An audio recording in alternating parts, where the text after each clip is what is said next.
Viver em boa companhia e em altos e baixos, mas sempre com Deus. Esta mensagem que nos traz a lição, o descanso em Cristo. O descanso que tanto queremos, que tanto buscamos, nós encontramos quando estamos seguindo os passos de Cristo. Os passos dele aqui na terra não foram apenas passos de passeio. Ele estava também vivendo um mundo de torturas. Ele viveu nesse mundo para nos salvar, nos redimir do pecado, e sofreu na mão de Satanás tudo aquilo que um ser humano pode sofrer. E mais, ele trouxe para nós a salvação com uma cruz pesada, com um calvário, com coroa de espinhos, com todo tipo de sofrimento. E ele está prefigurado por José, que é o tema do estudo de hoje. José aponta para Jesus, o nosso Salvador, porque ele teve altos muito altos e baixos muito baixos na sua vida. De reino a calabouço, de escravo a príncipe, todas as emoções à flor da pele entre altos e baixos, mas sempre com Deus ele encontrou o descanso em Cristo. Nós também encontramos o verdadeiro descanso em Cristo quando nós seguimos os passos do nosso Salvador. E ele sempre falava com seu Pai, orava e pedia direção, como nós vamos fazer aqui agora. Senhor Deus, nós vamos pedir a bênção especial de compreender a Tua Palavra, de que ela entronize em nosso coração e produza em nós grandes mudanças, bons relacionamentos e levem as pessoas a conhecer do Teu amor. Todos que estão participando sintam a Tua presença, o Teu amor, o Teu conforto nos momentos de tristeza, mas também nos momentos de euforia, que se mantenham fiéis. Eu também, Senhor, em nome de Jesus. Amém. Ah, que maravilha, nós temos uma lição como a desse moço, 17 anos de idade, 1900 anos antes de Cristo, e vivendo grandes emoções. Um menino mimado dentro do seu lar. Fiz aqui um paralelo, né? Na casa do pai, era um menino mimado. Vendido pelos irmãos como escravo aos midianitas, passou uma mercadoria. Passou a ser uma mera mercadoria na mão daqueles mercadores de escravos e de todo tipo de especiaria que estavam levando para o Egito para fazer dinheiro. Essa mercadoria preciosa foi vendida para Potifar e ali ele passa a ser escravo do menino mimado, de sonhos elevados, de muita grandeza, que foram inspirados por Deus. Estrelas o serviam, molhos de trigo o serviam, representando todos os seus irmãos, toda a nação que estava à mercê dele para a fonte de alimento e estava para prostrar-se diante dele, e agora ele é prostrado como escravo. Caminhou quase 500 quilômetros no deserto, sendo puxado por camelos e maltratado naquela jornada. Era, portanto, uma acusação terrível. Ele estava ali sendo vendido pelos próprios irmãos, longe do poder familiar do seu pai, que traria a ele com certeza todos os primores e caprichos para com aquele filho querido. Ele passa pela vizinhança da casa do pai e vai sendo arrastado por aqueles mercadores de escravos. Então não passava mais do que uma mercadoria. Esse escravo vendido a Potifar agora passa a ser uma propriedade de Potifar, mas que leva a ele muita prosperidade. Além disso, nós vemos que esse escravo passa a ser o objeto de cobiça da mulher de Potifar. Aquela mulher adulta pretendia coabitar, ter relações sexuais com ele, mas ele se manteve em fidedignidade para com Deus. Ele era assim como uma coisa, porque a escravidão era isso. Aquele ser humano era tratado como um mero objeto, como um animal, uma coisa qualquer que estaria a serviços dos seus proprietários. E ela, como mulher do patrão, como mulher do proprietário, queria usar José como um mero objeto do seu prazer. Aquele moço que a Bíblia fala que era um moço bonito, porque ela está lá em Gênesis capítulo 39, do 1 até o verso 10, ali faz a descrição de que ele era um moço de bom porte físico e tinha boa aparência, e então ela queria se servir disso, contrariamente ao que o patrão determinava, que ele cuidasse dos bens. E então ele responde com uma palavra de advertência para aquela mulher.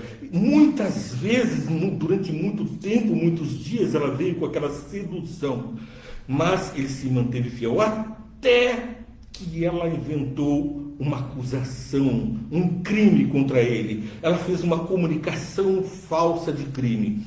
Ela usou dos princípios do direito, pois era bem conhecido daquele general Potifar, da casa de Potifar, os princípios da legislação da Mesopotâmia, e dizia que se a mulher gritasse, então ela era inocente na tentativa de estupro, mas se ela se calasse, então ela tinha consentido. Agora, ela tenta agarrar José a toda a marra, toda a força, todo o convencimento, e ele se escapule dela e ela chega a rasgar a sua roupa, fica com um pedaço, irada por ser então ali desprezada, despeitada, não desprezada, mas despeitada, porque ele não quis violar a lei de Deus e a lei do seu Senhor. Ele foi fiel ao seu Senhor. E dizia a ele: toda a casa Potifar colocou aos meus cuidados, ele só cuida aqui de se alimentar, o resto tudo eu cuido. Como que eu vou me assenhorar da senhora dele? E como vou pecar contra o Deus dos céus? Uma breve leitura de Gênesis capítulo 39. José é assediado pela mulher de Potifar. Aqui toda uma idolatria, né? É aquela região, a adoração ao sol, a mitologia. Vamos lá. José havia sido levado para o Egito, onde o egípcio Potifar, oficial de Faraó, capitão da guarda, comprou dos ismaelitas que o tinham levado para lá. O Senhor estava com José, de modo que prosperou. Como assim estava com José? Ele era escravo, saiu da casa do mimo do pai, de tudo do bom e do melhor, do filho preferido, para ser escravo, e o Senhor estava com José, está com você também. Veja a história. De modo que prosperou e passou a morar na casa do seu senhor egípcio. Quando esse percebeu que o Senhor estava com ele, que fazia prosperar em tudo o que ele realizava, agradou-se José e o tornou administrador dos seus bens. Potifar deixou seus cuidados à sua casa e lhe confiou tudo o que possuía. Desde que deixou cuidando de sua casa e de todos os seus bens, o Senhor abençoou a casa do egípcio por causa de José. A bênção do Senhor estava sobre tudo o que Potifar possuía. O seu patrão, o seu negócio, os seus clientes também são abençoados por conta daquilo que você dedica a eles, da tua força de trabalho, do teu empenho. A tua presença como cristão é percebida como uma bênção e uma transformação de pessoas? Ou será que as pessoas estão doidas para se ver livres de você? Deus precisa estar no coração do escravo, do Senhor, de quando estamos por baixo, de quando estamos por cima. Quando por cima, para não pisar ninguém. Quando por baixo, para lembrarmos que Deus é a nossa força. Jesus estava preparando aquele moço para uma grande missão de salvar o planeta e ser governador do Egito. Sim, a prosperidade daquele escravo era a mostra de que Deus estava com ele, e isso era reconhecido pela própria palavra, assim lemos. E no verso 6, assim deixou seus cuidados de tudo que tinha e não se preocupava com coisa alguma, exceto com a própria comida. Ele só sentava e comia, e ali estava tudo sendo muito bem cuidado por aquele chefe da sua governança. José era atraente, de boa aparência, isso foi para ele um problema. E depois de certo tempo, a mulher do seu senhor começou a cobiçá-lo e o convidou: venha, deite comigo. Mas ele se recusou e lhe disse: meu senhor não se preocupa com coisa alguma de sua casa, e tudo que tem deixou os meus cuidados. Ninguém desta casa está acima de mim, ele nada me negou, e não, a não ser a senhora, porque é mulher dele. Como poderia eu, então, cometer algo tão perverso e pecar contra Deus? Assim, embora ele insistisse com José dia após dia, ele se recusava a deitar-se com ela e evitava ficar perto dela. Não se aproxime da árvore do conhecimento do bem e do mal. Não se aproxime da tentação, da conversa com Satanás, porque foi assim que a serpente, Satanás, seduziu Eva e colocou o fruto do conhecimento do mal goela abaixo. Um dia ele entrou na casa para fazer suas tarefas e nenhum dos empregados ali se encontrava. Alguém já tinha providenciado para sair, não é mesmo? O diabo estava inspirando tudo isso. Ela o agarrou pelo manto e voltou a convidá-lo: vamos, deite-se comigo. Mas ele fugiu da casa deixando o manto na mão dela. Quando ela viu que ao fugir que ele tinha deixado o manto em sua mão, chamou os empregados e lhes disse: vejam, este hebreu nos foi trazido para nos insultar. Ele entrou aqui e tentou abusar de mim, mas eu gritei. Quando me ouviu gritar por socorro, largou seu manto e ao meu lado e fugiu de casa. Ela conservou o manto consigo até que o senhor de José chegasse a casa. E a tragédia estava feita e desenhada. Ali estava toda uma perdição de uma comunicação falsa de crime. Uma calúnia. Ela tinha inventado um crime para inculpar José, um homem que estava vivendo injustiça diante de Deus e do seu Senhor. Ele não tinha culpa alguma, mas foi para a cadeia mesmo assim. Ali as suas fibras estavam sendo testadas e enrijecidas, se fortalecendo para ser um governador, um homem de muito poder para salvar o mundo, como veremos logo mais nas próximas missões. Então, preso, ele agora é um alvo da justiça. Ele está sendo injustiçado. Como profeta, ele garante ao padeiro e ao copeiro o seu futuro, uma verdadeira profecia, mas é esquecido mesmo assim.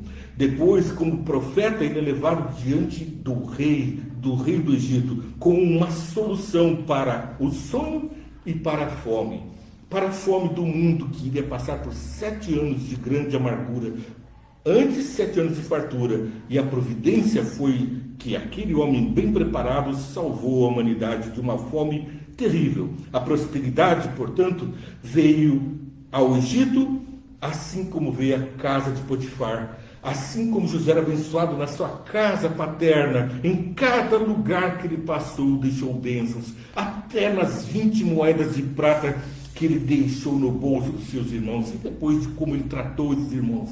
Quando subiu ao poder, ele não foi ali castigar Potifar, nem a mulher de Potifar, pelo menos não é esse o relato bíblico. Ele estava ocupado demais salvando o mundo do que para fazer acusações. Ele é o Salvador do mundo e figura o meu Salvador, aquele que me dá o alimento espiritual, a esperança de uma vida em anos de fartura que se prolongam em 7 anos de muito enfraquecimento. Nesses momentos de altos e baixos, você está com Deus. Garanta o seu lugar, a sua fibra e o seu sucesso. Você está assistindo, entendendo a Bíblia em Boa Companhia? Já curtiu esse programa? Já compartilhou? Está seguindo a nossa página? Eu te convido também para os 5 minutos do Entende, que vai ao ar todos os dias, para compartilhar, seguir e dar um like nessa programação e encontrar descanso em Cristo. Para terminar, a narrativa bíblica indica que a queda não foi uma tentação isolada, ela estava sempre dando no pé dele, mas o sucesso dele foi um caminhar com Deus durante os momentos de prova. Ficou fácil, portanto, nos momentos de fartura. José não podia controlar a escolha dos outros, mas sabia e podia controlar a sua própria. Jesus nos ensina em Mateus 5, 43 a 48, com um verso que termina. Vocês ouviram que foi dito, ame o seu próximo e odeie o seu inimigo, mas eu lhes digo, amem os seus inimigos e orem por aqueles que os perseguem, para que vocês venham a ser filhos do Pai que está nos céus, porque Ele faz raiar o sol sobre maus e bons e derrama chuva sobre justos e injustos. Se vocês amarem aqueles que os amam, que recompensa vocês receberão? Até os publicanos fazem isso. E se saudarem apenas os seus irmãos, o que estarão fazendo demais? Até os pagãos fazem isso. Portanto, sejam perfeitos como perfeito é o Pai Celeste de vocês. A perfeição vem do amor, vem de seguir o nosso Pai como modelo, como uma garantia de que nós estaremos no bem e no mal, como Jó.